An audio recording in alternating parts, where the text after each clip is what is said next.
الشيطان الرجيم بسم الله الرحمن الرحيم الحمد لله رب العالمين والعاقبة للمتقين والجنة للمطيعين والنار للملحدين ثم الصلاة والسلام على أشرف الأنبياء والمرسلين شفيع المذنبين نبينا أبي القاسم محمد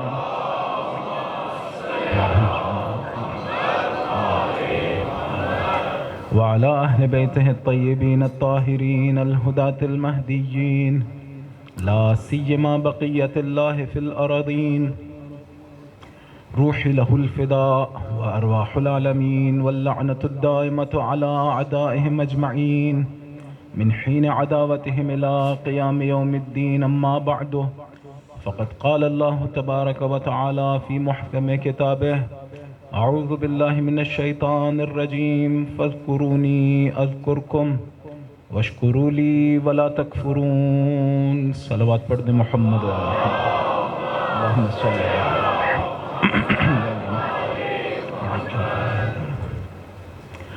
خدا بند متعال کا نہایت شکر گزار ہوں جس نے ایک مرتبہ پھر ہم سب کو یہ توفیق عنایت کی کہ اس کا اور اس کے پاک بندوں کا ذکر بجا لا سکیں. اس کی بارگاہ میں دعا ہے. بسم اللہ الرحمن الرحیم الحمدللہ رب العالمین الہی بک یا اللہ یا اللہ یا اللہ یا اللہ یا اللہ یا اللہ یا اللہ یا اللہ یا اللہ یا اللہ یا ارحم الراحمین یا ارحم الراحمین یا ارحم الراحمین یا ارحم الراحمین یا ارحم الراحمین یا ارحم الراحمین یا ارحم الراحمین الہی بحق فاطمہ وبعلها وبنيها والسر المستودع فيها صل على محمد وآل محمد وعجل فرجهم. اللهم صل على فاطمة وأبيها وبعلها وبنيها والسر المستودع فيها صل على محمد وآل محمد وعجل فرجهم. مولا ہمارے آقا و مولا کے ظہور میں تعجیل فرما، ہمیں ان کے انصار و عوان میں شمار فرما، ان کے دل مقدس کو ہم سے راضی و خوشنود قرار دے. ہم سب کے اور ذوی الحقوق کے، ہمارے والدین کے، بچوں کے، سب کے گناہان کبیرہ و صغیرہ کو معاف فرما. ہمیں اور ہماری نسلوں کو تا قیامت اپنی اور اہل بیت علیہ السلام کی معرفت، محبت و ولایت عنایت فرما. ہم سب کو حج و عمرہ و زیارات کا شرف عنایت فرما. رزق حلال واسع عنایت فرما. مادی و معنوی رزق عنایت فرما. خدا جو بھی بیمار ہیں سب کو اپنی بارگاہ سے شفا کامل و عاجل عنایت فرما. خدایا وہ دعائیں جو مومنین کے دلوں میں اپنی بارگاہ میں قبول و منظور فرما. نیک اور صالح کثیر اولاد عنایت فرما. اولاد کی درست پرورش کرنے کی توفیق عنایت فرما. خدا زمان غیبت میں ہمیں اپنی ذمہ داریوں کو سمجھنے اور انجام دینے کی توفیق عنایت فرما. خدا مظلومین غزہ کی نصرت فرما. ان مظلوموں کی حمایت کرنے والے اور نصرت کرنے والوں کی محافظت فرما. ان پر ظلم کرنے والی استکباری طاقت و امریکہ، اسرائیل اور ان کی ہواری قوتوں کو نیست و نابود قرار دے. خدایا وہ دعائیں جو ہم سب کو کرنی چاہیے لیکن توجہ نہیں ہے یا غافل ہیں یا بھول گئے ہیں یا عقلوں کی رسائی نہیں ہے، خدایا ہمارے حق میں قبول و منظور فرما. دعاؤں کی قبولیت کے لیے، مجلس کی قبولیت کے لیے، گناہوں کی بخشش کے لیے، مولا کے ظہور میں تعجیل کے لیے ایک صلوات پڑھ دیں محمد.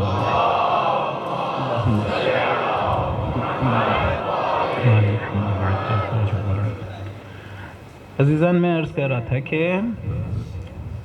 ہمیں اپنی حفاظت کرنی چاہیے. بچوں کو جو ہماری بہرحال خداوند متعال نے جو امانت ہمیں دی ہے اس میں خیانت سے بچنا چاہیے.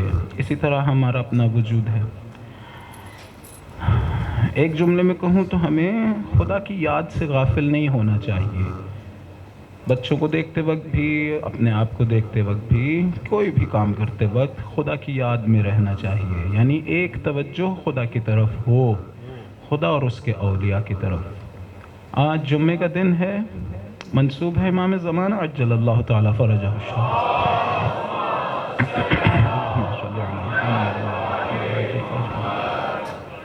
ایک بہت بری عادت جو ہم سب کی یا بہت سوں کی ایجاد ہو چکی ہے، وہ یہ کہ بعض اوقات کئی دن گزر گئے ہوتے ہیں اور ہم مولا کو یاد نہیں کرتے۔ آپ سوچئے، ہم مثلاً ایک ایسے زمانے میں رہ رہے ہوں جہاں امام حسین علیہ السلام ہیں اور ہماری توجہ ہی نہ ہو امام حسین کی طرف، یہ کوئی اچھی حالت تھوڑی ہوگی۔ امام علی علیہ السلام موجود ہوں اور ہماری توجہ ہی نہ ہوتی ان کی طرف، اپنے دنیاوی کاموں میں مشغول ہوں، یہ کوئی اچھی حالت تھوڑی ہوگی، یہ تو بہت بری حالت ہے۔ اسی طرح سے امام زمانہ علیہ السلام ہیں، کئی دن گزر گئے، مولا کو یاد ہی نہیں کیا۔ نہیں، ہمیں تو بہانہ ڈھونڈنا چاہیے مولا کو یاد کرنے کا۔ ہم تو اس مکتب سے تعلق رکھتے ہیں جہاں پانی بھی پینا ہو تو کہتے ہیں کہ اپنے امام کو بھی ساتھ یاد کر دو۔ تو ہمیں تو اس طرح سے بہانے ڈھونڈنے چاہیے۔ علماء نے کہا امام کے قریب ہونے کا ایک ذریعہ یہ ہے کہ دن میں کسی ایک وقت میں تھوڑی دیر کے لیے تنہائی میں اکیلا بیٹھ کے مولا سے باتیں کروں، وہ ہماری بات سنتے ہیں۔ آیت اللہ بہجت نے کہا قبل اس کے کہ میری زبان سے ادا ہوئے الفاظ اور حروف میرے اپنے کان تک آئیں، ان تک پہنچتے ہیں، تو میں ان سے غافل رہوں؟ یہ درست نہیں ہے۔ خدا کرے ان مجلسوں کا ایک ثمر، ایک جزا دنیاوی یہ ہو کہ پھر ہم زیادہ سے زیادہ اپنے مولا کو یاد کریں۔ یاد کرنے کا مطلب فقط یہ نہیں ہے کہ ان کا نام لیں، نہیں، کوشش کریں کہ ہم ہر روز بہرحال ان کی طرف توجہ کریں اور دیکھیں کہ وہ جیسا چاہتے ہیں ہم ویسا کر رہے ہیں یا اس کے برعکس چل رہے ہیں۔ روز جمعہ بالخصوص مومن کی 4 عیدیں ہیں، عید فطر و عید اضحیٰ و غدیر اور جمعہ۔ جمعہ کو دیکھیں کہاں لا کے کھڑا کیا، معصوم کی روایت ہے، کسی عام بندے نے نہیں کہا، ان 3 عیدوں کے برابر لا کے کھڑا گیا۔ اس کا مطلب ہے کہ معمولی دن نہیں ہے، نہایت اہم دن ہے۔ اس دن کی میں قدر پہچانوں، مولا کے ظہور اسی دن میں متوقع ہے، جمعہ کے دن میں۔ بہت سارے اعمال ہیں، درود پڑھنے کا کہا گیا، بہت سی سورتیں پڑھنے کا کہا گیا، لیکن خود مولا نے فرمایا کہ کچھ اور کرو یا نہ کرو، ایک صلوات لکھا ہوا ہے وہاں مفاتی میں، کہا باقی اعمال کرو نہ کرو، یہ صلوات خاصہ ہے جناب امام زمانہ علیہ السلام، کہا غیبت میں یہ ضرور پڑھ لیا کرو۔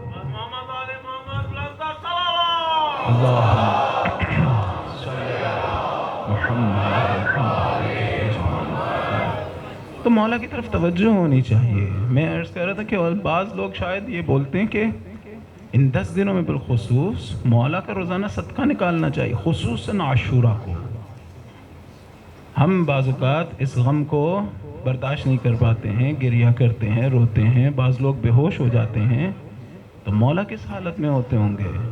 توجہ کرنی چاہیے، توجہ کرنی چاہیے۔ جس وقت ہم خود فاقے سے ہوں عاشور کے دن اور فاقہ کشی کر رہے ہوں، تو اس وقت سوچنا چاہیے کہ ہمارے مولا نے ابھی تک فاقہ کشی کی ہوگی یا نہیں۔ بہانے ڈھونڈنے چاہیے اپنے محبوب کا ذکر کرنے کے لیے، لیکن اسے محبوب بنائیں تو، اسے محبوب مانیں تو، اس سے بات تو کریں۔ یہ کیسا محبوب ہے جس سے بات کرنے کا دل نہیں کرتا؟ یہ تھوڑی ہوتا ہے محبوب۔ ایک موچی جوتیاں گانٹنے والا تہران میں، عبد الکریم نام تھا ان کا، انہیں کسی نے وظیفہ دیا کہ آپ فلاں عمل انجام دیں تو آپ کو مولا کی زیارت نصیب ہوگی۔ 1 سال تک انہوں نے وہ عمل انجام دیا، 1 سال تک، کہ میں اپنے مولا کی خدمت میں پہنچوں کسی طرح۔ وہ عمل بہرحال وہ تو صاحب عمل نہیں دینا ہوتا ہے، لیکن بہرحال ان کے لیے یہ تھا کہ وہ حضرت ابی عبداللہ الحسین کو یاد کریں اور صبح و شام گریہ کریں 2 وقتوں میں۔ 1 سال انہوں نے یہ کام کیا۔ اس کے بعد مولا کے حضور پہنچے، ہر ہفتے مولا سے ملاقات ہوتی تھی۔ ایک دن مولا نے ان سے کہا عبد الکریم اگر میں تم سے ملنے نہ ہوں تو کیا ہوگا؟ اس نے کہا مولا میں مر جاؤں گا۔ مولا نے کہا مجھے پتا ہے اسی لیے آتا ہوں، واقعاً اگر میں نہ ملوں تو مر جاؤں گا، میں نہ ملوں تو مر جاؤں گا، ایسی حالت ہے میری ابھی یا نہیں؟ اس طرح کی حالت میں ہوں کہ ٹھیک ہے ظہور ہو گیا تو ہو گیا، نہیں ہوا تب بھی زندگی تو چل رہی ہے، کون سی حالت ہے میری؟ نہیں، اپنے آپ کو ہمیں بہتر کرنا چاہیے۔ زیادہ سے زیادہ انہیں یاد کریں گے، ان کے بہرحال توجہ کریں گے کہ کون سی چیز اچھی لگ رہی ہے انہیں، کون سی چیز بری لگ رہی ہے. آہستہ آہستہ ہم بھی اسی طرح ہو جائیں گے کہ جہاں پر اگر مولا کی زیارت نہ ملی تو مر جائیں گے. خدا ہمارے دلوں میں یہ محبت شدید سے شدید کر دے انشاءاللہ. ایک درود پڑھیے محمد و آل محمد علیہ السلام.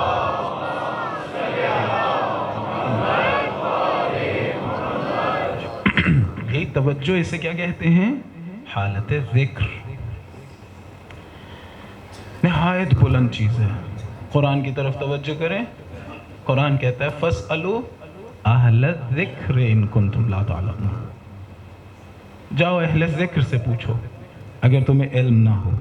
اہل بیت کے عالی ترین فضائل میں سے ایک فضیلت یہ کہ وہ اہل ذکر ہیں. عالی ترین. لمحہ بھر کے لیے خدا سے غافل نہیں ہوتے تھے. لمحہ بھر کے لیے خدا سے غافل نہیں ہوتے تھے. شدت سے یاد خدا میں غرق رہتے تھے. شدت سے. لیکن توجہ یہاں کریں. قرآن کیسا خوبصورت ہے. ایسی عجیب معجزہ کتاب اتاری خدا نے. اگر کسی چیز کا علم نہ ہو تو کیا کہنا چاہیے؟ کہنا چاہیے جاؤ جسے علم ہے اس سے پوچھ لو. یہی بات ہے نا. اگر ایک بات کا علم نہ ہو تو آپ کیا کہیں گے؟ جائیے جسے علم ہے اس سے پوچھ لیں. قرآن تو یہ نہیں کہہ رہا. قرآن کہتا ہے فَاسْأَلُوا أَهْلَ الذِّكْرِ إِن كُنتُمْ لَا تَعْلَمُونَ. یہ نہیں کہا فَاسْأَلُوا أَهْلَ الْعِلْمِ إِن كُنتُمْ لَا تَعْلَمُونَ. اگر تمہیں علم نہیں ہے تو اہل علم سے پوچھ لو. شاید اس لیے کہ اہل علم ہونے کا دعویٰ آسان ہے، اہل ذکر ہونا یہ اہل بیت کی شان ہے. جاؤ اہل بیت کے در پہ جاؤ، ان سے پوچھو. فَاسْأَلُوا أَهْلَ الذِّكْرِ.